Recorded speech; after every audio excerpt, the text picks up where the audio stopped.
سورۃ المائدہ کا نمبر ہے۔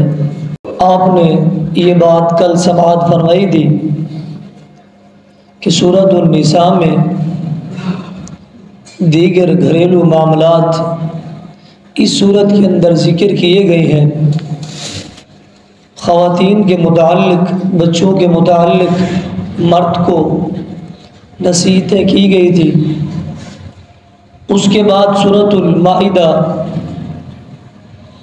مائدہ کا معنی ہے دسترخوان۔ اب اس کا نام مائدہ کیوں رکھا گیا ہے، اس کی وجہ کیا ہے؟ جب سیدنا عیسیٰ علیہ السلام نے اپنی قوم والوں کو دعوت دی، دعوت دین، کیونکہ اس صورت کے اندر عیسیٰ علیہ السلام کے بہت سارے واقعات اور عیسائیوں کے جو عقیدے ہیں اس کے اندر ان کو ذکر کیا گیا ہے۔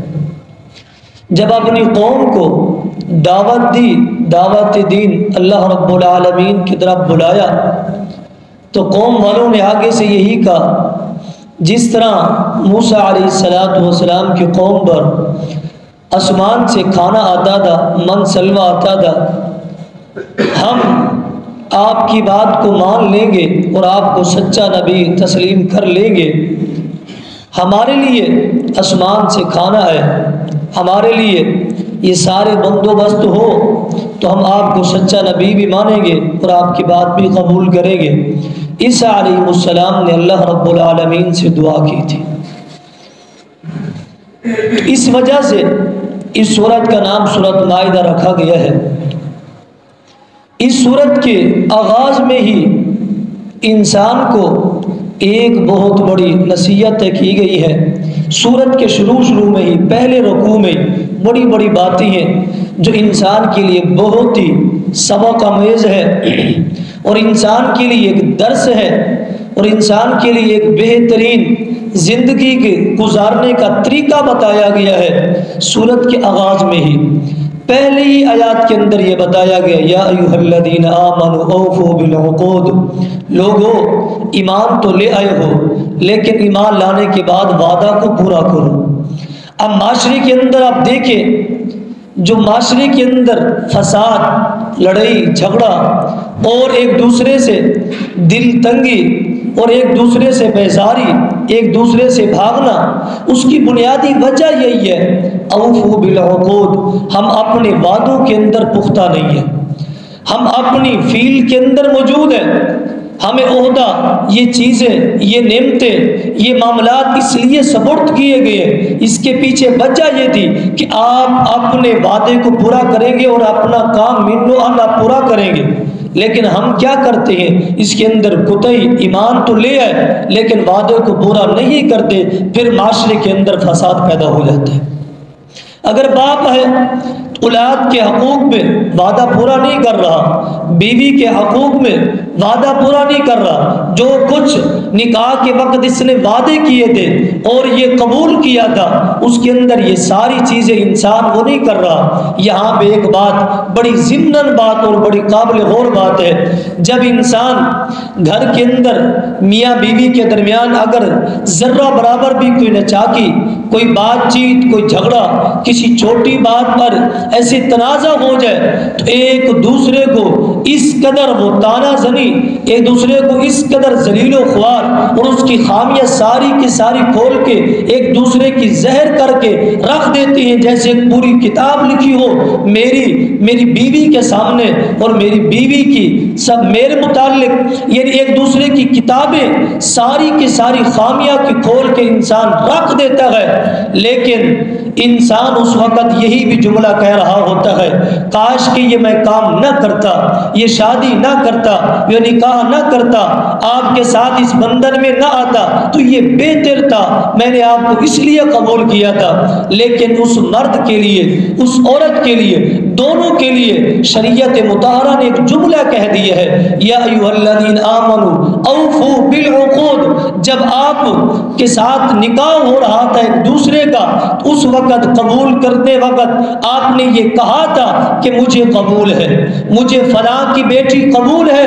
آپ نے اس کے اندر یہ جملہ نہیں نکالا تھا اس کی خامیاں قبول نہیں ہے، اس کی خوبیاں قبول ہے، اور اس کی آج کی جو خوبیاں ہے وہ قبول ہے، 10 سال کی خوبیاں قبول ہے، یعنی 25 سال کی خوبیاں قبول ہے، اتنے وقت تک کی خوبیاں قبول ہے، اس کی خامیاں قبول نہیں ہے۔ اس کے اندر خامیاں تھی، اس کے اندر خوبیاں تھی، اس کے اندر کمیاں تھی، اس کے اندر کوتاہیاں تھی، آپ نے ایک جملے کے اندر کہہ دیا تھا مجھے قبول ہے۔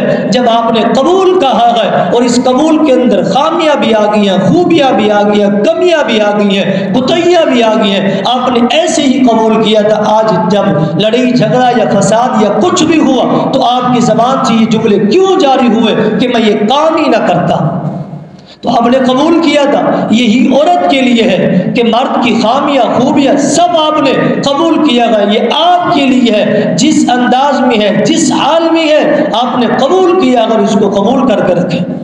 یہ جملے بار بار دہرانا اور اس معاملات گھر کے اندر فساد اور گھر کے اندر یہ چھوٹی چھوٹی باتیں ہمارے لیے ضروری ہے کہ ہمارے گھر کے اندر سکون تو ہمارے معاملات میں سکون ہے، ہمارے گھر کے اندر امن ہے تو ہمارے معاملات میں امن ہے، ہمارے گھر کے اندر سکون ہے، عبادات کے اندر لذت ہے، عبادات کے اندر شاشنی ہے۔ اگر انسان گھر سے بیزار، گھر سے یہ تکلیف دہ ہوتا ہے تو پھر انسان اپنے ذہن کو فریش کرنے کے لیے پورا دن گھر سے باہر آتا ہے، پوری راتیں گھر سے باہر رہتا ہے، پھر دوسرے دوستوں کے ساتھ، دیگر لوگوں کے ساتھ اپنے گھر کا وقت یہ گزارتا ہے۔ بچے کس حال میں ہے، بیوی کس حال میں ہے، کھانے کے لیے ہے نہیں ہے، کیا چیز ہے، کیا مصروفیت ہے، کچھ پتہ نہیں ہے۔ صرف چھوٹی سی ایک لڑائی اور جھگڑے کی وجہ سے ہمارے ذہن کے اندر یہ بات جب بیٹھ جائے گی، ہم نے قبول کیا تھا خامیوں کے ساتھ خوبیوں کے ساتھ، مرد اور عورت دونوں کے لیے ایک ہی جملہ ہے،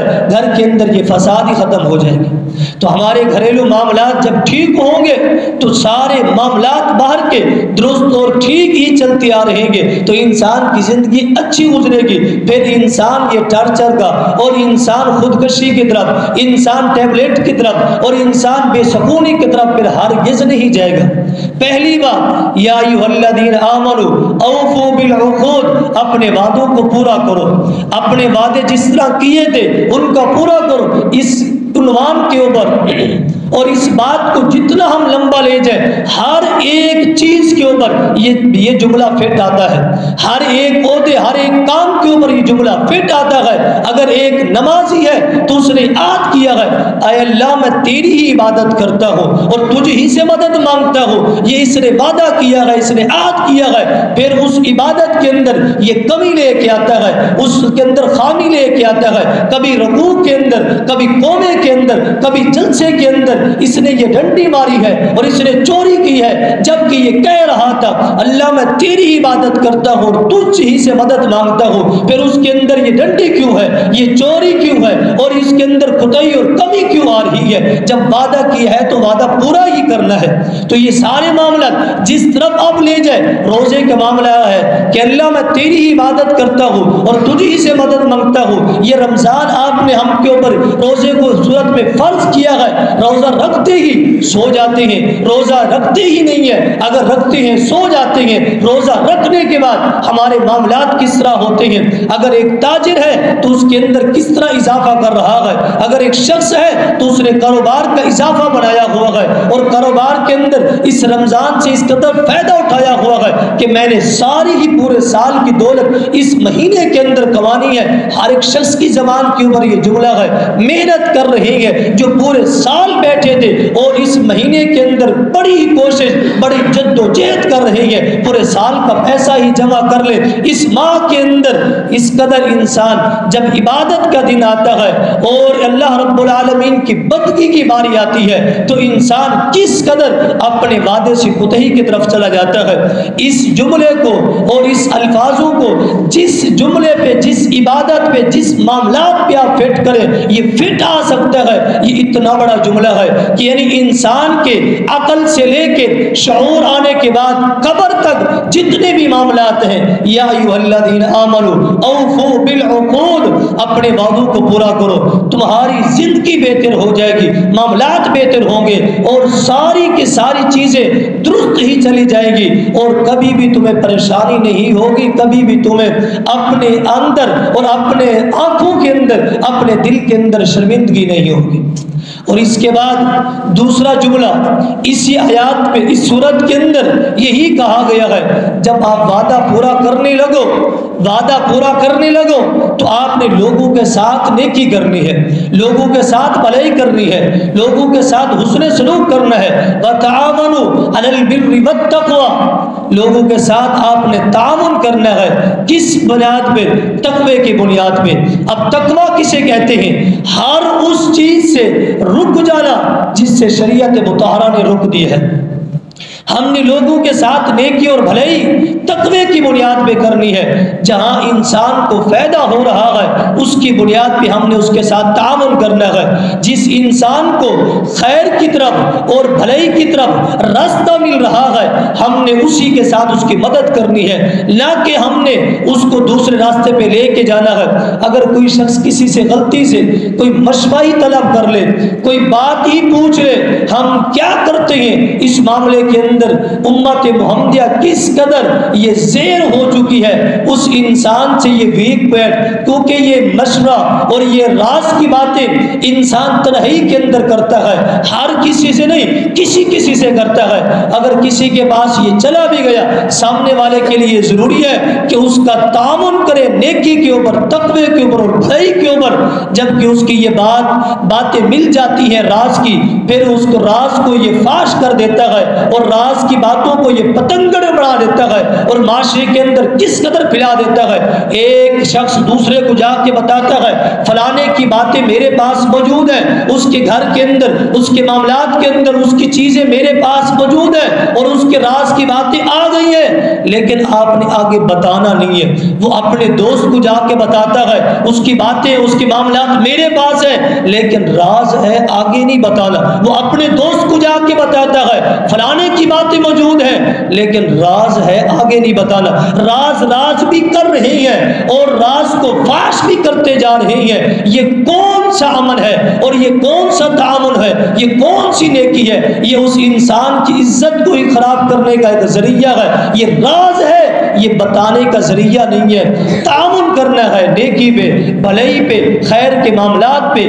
انسان دیکھے کسی کے اندر برائی تو اس کو تنہائی کے اندر لے جائے اور اس کے اندر یہ ساری خامیاں ہے، برائیاں اس کو بتائے، نشان دے کرے، ادب کے دائرے کے اندر اور حسن ظن کے ساتھ اس کو یہ باتیں بتائے، نہ کہ اس کی جو برائی ہے اور اس کی عبادت کے اندر کمی ہے دوسرے لوگوں کو جا کے بتاتا رہے کہ اس کے اندر یہ چیز ہے، اس کے اندر یہ چیز ہے۔ اسی طرح جو شخص کسی میت کو غسل دینے والا ہے، غسل دے کے آتا ہے، اس کے راز ہے اور اس کے معاملات ہیں، اس کو اپنے پاس چھپا کے رکھتا ہے، اگر زہر کرتا ہے بہت بڑا گناہ ہے۔ یہ ساری چیزیں نیکی پہ تعاون ہے اور نیکی پہ بھلائی ہے، تقوی پہ تعاون ہے۔ یہ امت محمدیہ کو سبق دیے۔ اس سورت کے آغاز میں بڑی بڑی باتیں انسان کو بتائی گئی ہیں۔ یہ تو دو ہی باتیں تھی، اور بھی کافی ساری ایسی باتیں ہیں جس کو انشاءاللہ کل بیان کریں گے۔